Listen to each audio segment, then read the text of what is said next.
So I want to talk about this idea of racial implicit bias. And to really deconstruct that concept, what I like to do is kind of start at the end of that concept and work my way to the front of that concept. And so when we talk about this idea of bias, one of the things that we have to recognize is that bias comes straight out of our adaptation to our context.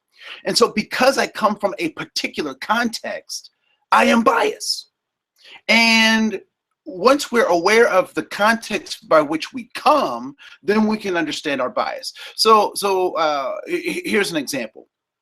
So I have a farmer in southern Minnesota, and there's a certain amount of intelligence that that farmer has to be effective on that farm. The farmer has to recognize how to manage animal husbandry. The farmer has to understand the cycles of agriculture. The farmer has to know how to fix machinery. And so there's a certain kind of bias that the farmer has. And so when even the work ethic that goes along with being a person who works the land gives that farmer a certain kind of bias coming out of a particular context. And so when we talk about this idea of bias, we have to talk about the context that the bias comes out of. And so if that farmer was to move to New York City, he would run into some clashes and he would be biased towards his old context. And so his old context might make it difficult for him to adapt to the new context. However, the farmer, being an intelligent individual, could adapt to that new context. The same would be said for that person who left New York and went to the farmer's land in southern Minnesota, that his old context had created bias for him. So in this new context, he may have some difficulties adapting. And so when we talk about this idea of bias, we have to talk about the context by which the bias was developed, right? So we develop biases based on the context by which we come from. So context is everything, but we'll talk more about that later. So this idea of what it means, something means to be implicit. Well, we now understand what it means to be explicit. Explicit meaning that everybody can see it, everybody can recognize it. It is outwardly moving in the world, on display for everyone to see. It is explicit. It is verbalized. It is actionable. It is seen through people's behavior. It is explicit. So then when we talk about this idea of implicit, what does that actually mean?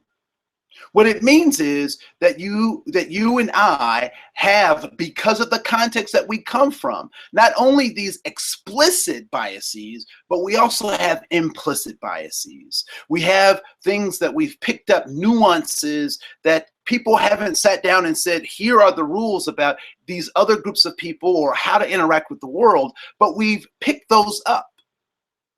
So an example is, I don't know if any of you have experienced this, but growing up, when I was in neighborhoods that did not think I should have been in the neighborhoods, people didn't necessarily say mean things, but I found it interesting when I would see people in their cars and in their trucks rev their engines as I passed by. That wasn't racist. It wasn't discriminatory, but it certainly sent a message about what I was supposed to, or how I was supposed to be in that particular space.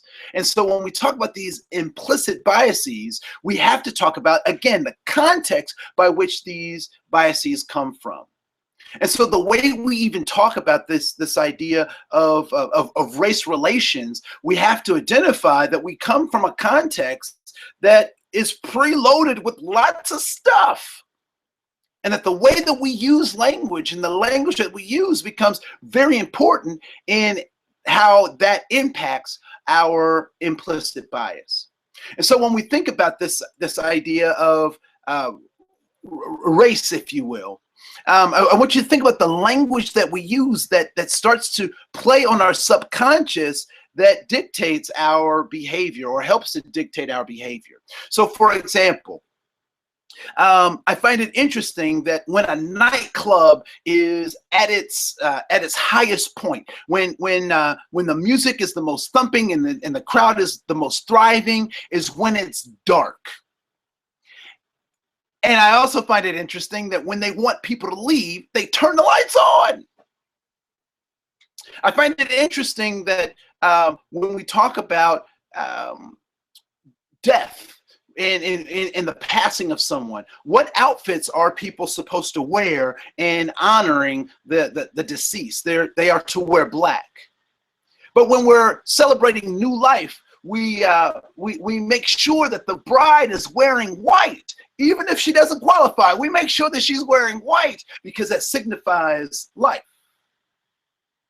When we think about even the desserts that we eat, what is that chocolate, super rich chocolate called? You distracted me. Okay. Yeah, it's probably a mouse coming from that hole I didn't seal.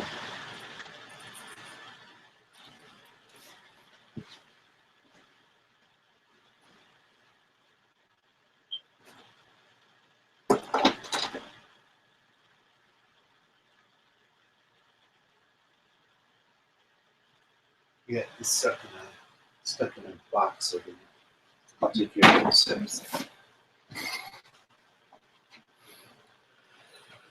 So what do we call that rich chocolate dessert?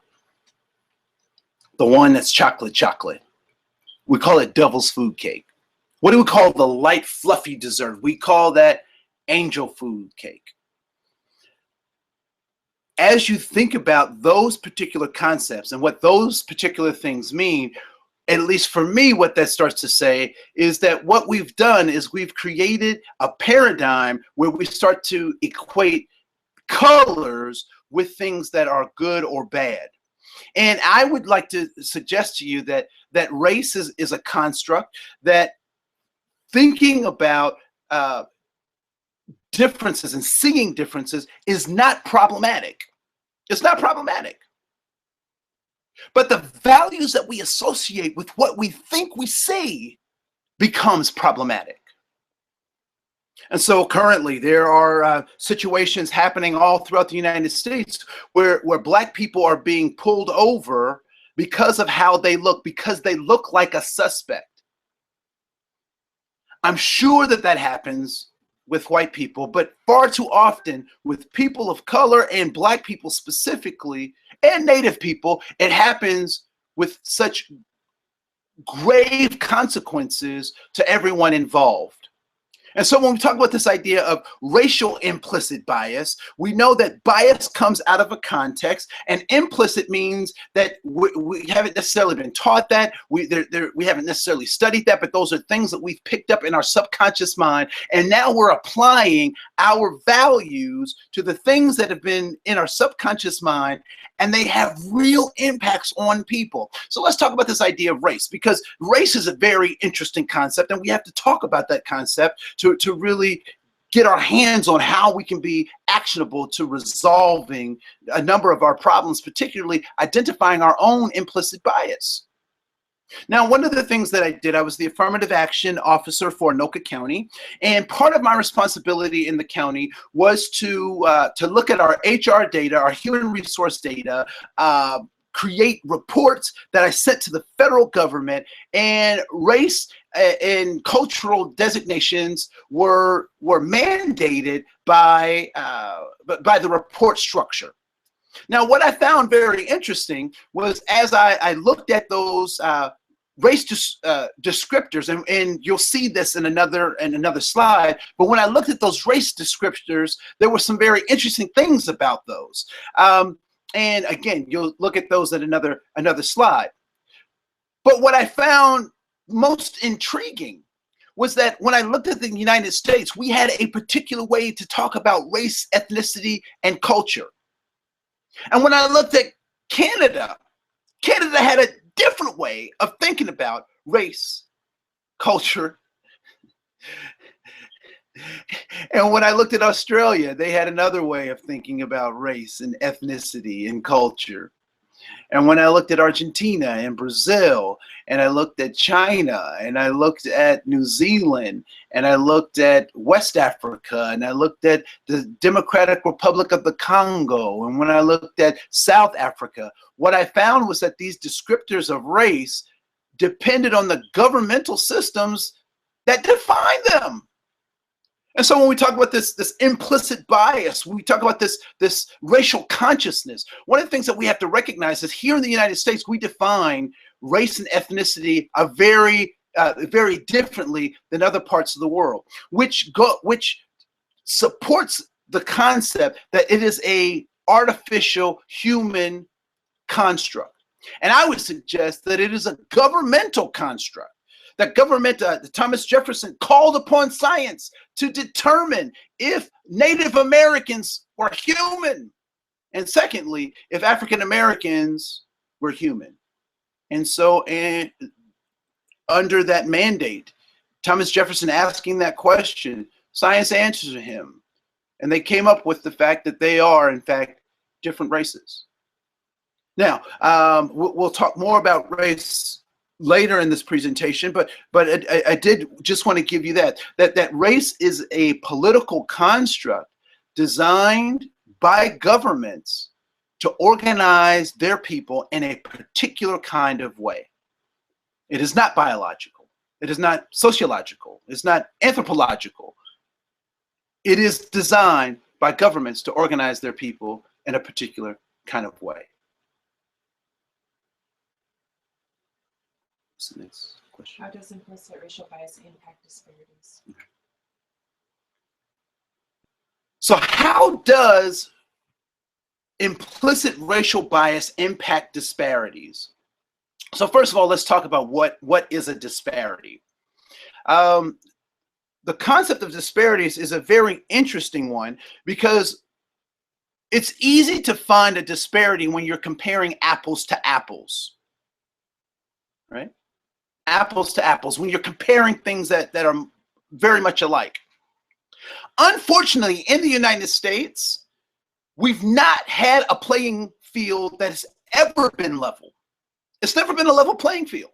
And the interesting thing about it is every step that we've taken to try to level the playing field has been met with resistance and fear and false promises.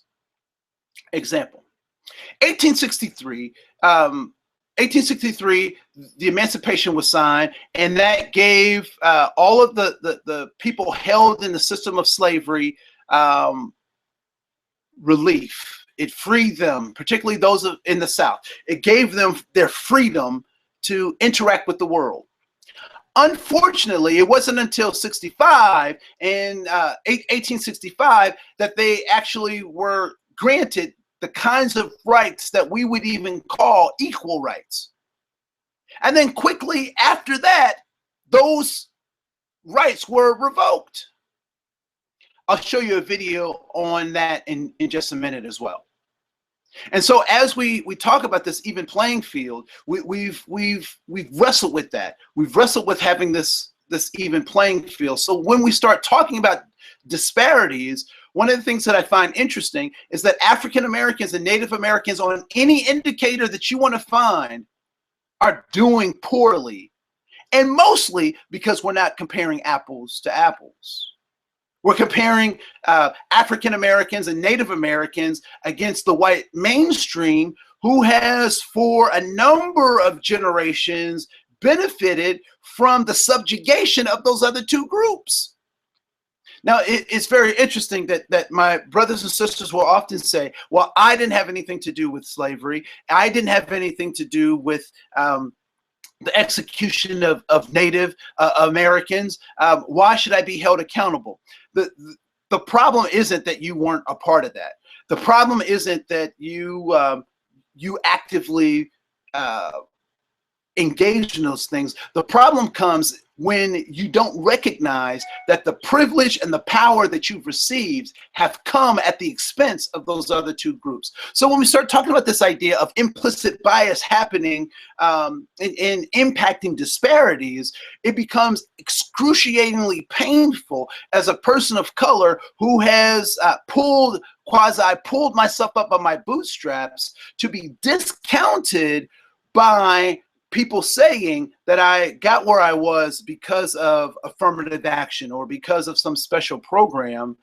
And when we talk about this idea of disparities, very much the same thing happens. And so when we talk about disparities, what we're talking about is the lack of access that African Americans and Native Americans specifically have had to all of the good things that this country has to offer. And I believe that African Americans and Native Americans are playing a game of catch up. That given enough time and given enough opportunities, and given the advantages and the opportunities that other people have been afforded, that we can close these so-called opportunity gaps or these disparities. And so how I feel about an individual has a direct impact on my ability to serve them. We'll come back to that again because I don't know that I answered it. How can we combat or mitigate racial implicit bias? So how do we combat or mitigate racial implicit bias? The first thing I would suggest in terms of trying to mitigate this racial implicit bias is first acknowledging and recognizing that I come from a context and that context has limited the way I'm able to see the world. That my worldview comes directly out of the context that I was raised in. What I know or what I don't know, the experiences that my parents gave me or didn't give me are not my fault. But as a person who's going to be actionable in the world, they now become my responsibility. I don't know if you've driven in a car or ridden in a car. Most of us have. And that car has blind spots. And the blind spots typically are over the shoulders or in the rear view or under the car. And if you drive a Hummer, the whole thing is a blind spot. Those blind spots are not our fault. We did not design the cars with those blind spots. But if I am going to drive that car and I'm going to be safe with that vehicle, I take responsibility for blind spots that I did not create. So the first thing that we need to do is take account of our own frailties, our own humanities, to recognize that there are things that there are ways in which people are existing on this planet that I might not know anything about, and open myself to be curious about that. So the first thing is to take account of our own selves. The second is to believe the people who you work with who are telling you about an experience that you know nothing about. Driving while black is a thing. It's real. It's a thing. Driving while black is a thing. It's real. It's a thing. And if you don't believe me, you're not ready to be my ally. Because I experienced life in the world in a way that my white brothers and sisters or my Latino brothers and sisters may not necessarily be able to. While at the same time, they exist in ways that I may not necessarily be able to identify with unless I believe them.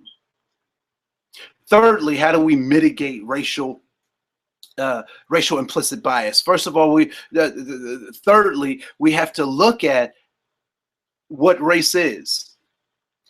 And I want to submit to you again that there is no inherent difference between human beings. That the differences that we think we see are optical illusions. Optical illusions. artificial barriers to authentic human relations, obstacle illusions. So when we think that we see something that is different about an individual, maybe it is their wide nose or their kinky hair or their straight hair or their freckles or their red hair, I would like to suggest to you that those are mere illusions of difference. Because if you ask them about their dreams and their values, 9 chances out of 10, they're pretty similar to your own.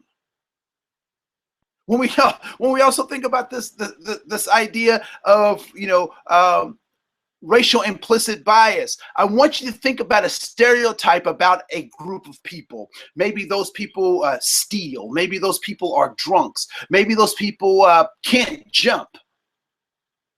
And then I want you to firmly put your hands around your own family tree. And I want you to shake that family tree. And I want you to tell me if any of those stereotypes that you just thought about fall out of your own family tree. And I would say that there are probably people in your family who are thieves. I would say that there's probably somebody in your family that is a drunk. I would say that there's probably somebody in your family that is using the system.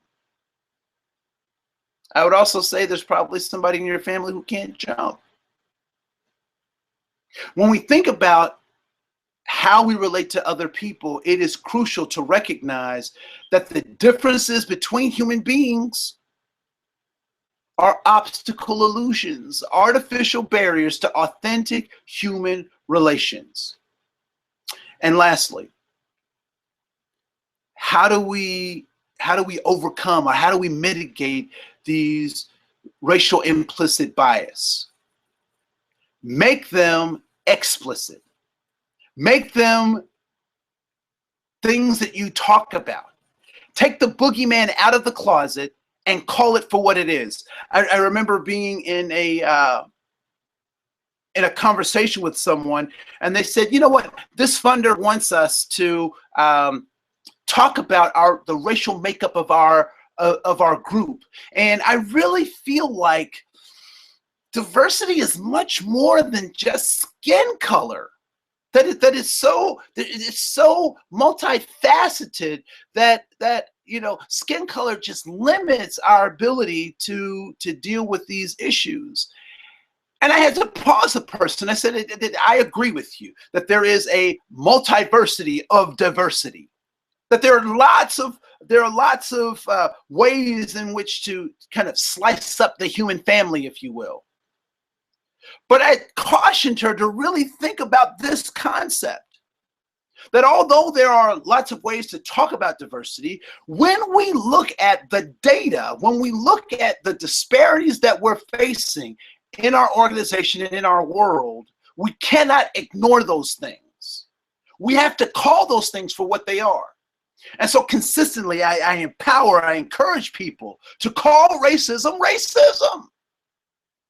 To talk about disparities in the race categories where they are most impacted. So let's talk about the impacts of a particular policy on Native Americans. Let's talk about that. What is the impact of that particular strategy on African Americans? How does this particular strategy impact women? What impact will these particular ways of thinking have on our GLBTQ community? When we're able to start talking about those things, we're able to talk about how to mitigate and reduce racial implicit bias. I will tell you that if one has cancer and you ignore it, it does not get better. And I would say the same thing about race and racism. If we don't talk about it, if we don't address it, if we don't make it explicit, that it hides in the corners and recesses of our mind and grows like a dark, ugly cancer waiting to consume us. And the more we're silent, the more deadly and the more awful and the more that cancerous body spreads until it will consume us all. Racial and implicit bias. All right, what's next? Okay, those were the questions. There is learning content where it goes and gives the questions and then subtopics below that. Yep. So what are those subtopics? So, what is implicit racial bias? Race, a political construct. EEOC, Canada, South Africa. Yep. Implicit bias test, Harvard. Self-test, context is everything. And then the next question, how does implicit racial bias impact disparities? Disparities along racial line in Minnesota, law enforcement, corrections, health outcomes, employment. Okay. What do we mean by disparities? Gap between culture of poverty, the Pygmalion effect, or Rosenthal Pygmalion effect. is the phenomenon whereby higher expectations lead to an increase in performance. And then the one that you just did, how can we combat or mitigate racial implicit bias? Off-purpose behaviors, generalization, stereotypes, and misappropriation, humor, jokes, gossip, comfort zones, right fit. Okay, so go back up to, let's see.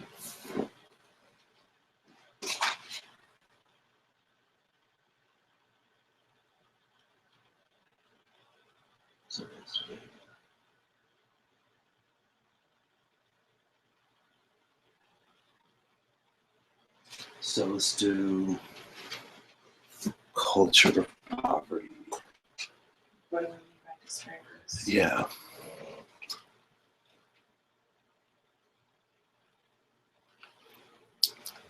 So what do we mean by disparities?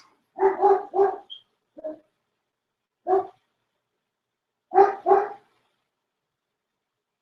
right, let's stop.